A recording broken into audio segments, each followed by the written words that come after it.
Hello বন্ধুরা, আজকে আমরা নতুন ও পুরাতন নোট দেখব।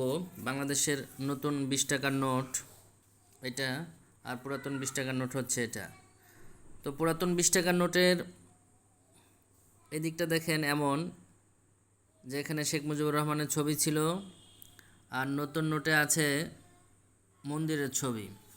এবং যদি আমরা উল্টো দিকে দেখি তাহলে দেখতে পাবো পুরাতন নোটে আছে একটা মসজিদের ছবি, আর নতুন নোটের উল্টো দিকে আছে বৌদ্ধবিহারের ছবি। তো এখানে এই নতুন 20 টাকা নিয়ে একটু বিতর্ক ছিল। যেমন এই যে দেখেন, এখানে মসজিদের ছবি ছিল, কিন্তু নতুন নোটে কোনো মসজিদের ছবি নাই। এখানে আছে মন্দির আর বৌদ্ধবিহারের ছবি, যে কারণে একটু বিতর্ক ছিল। যাই হোক, আমরা বিতর্কে না যাই। আপনারা নতুন পুরাতন নোট দেখলেন, এখন আমরা দেখব 50 টাকার নোট। এটা পুরাতন 50 টাকার নোট দেখতে পাচ্ছেন। এখানে ছিল শেখ মুজিবুর রহমানের ছবি, আর নতুন 50 টাকার নোটের একদিকে আছে আহসান মঞ্জুলের ছবি।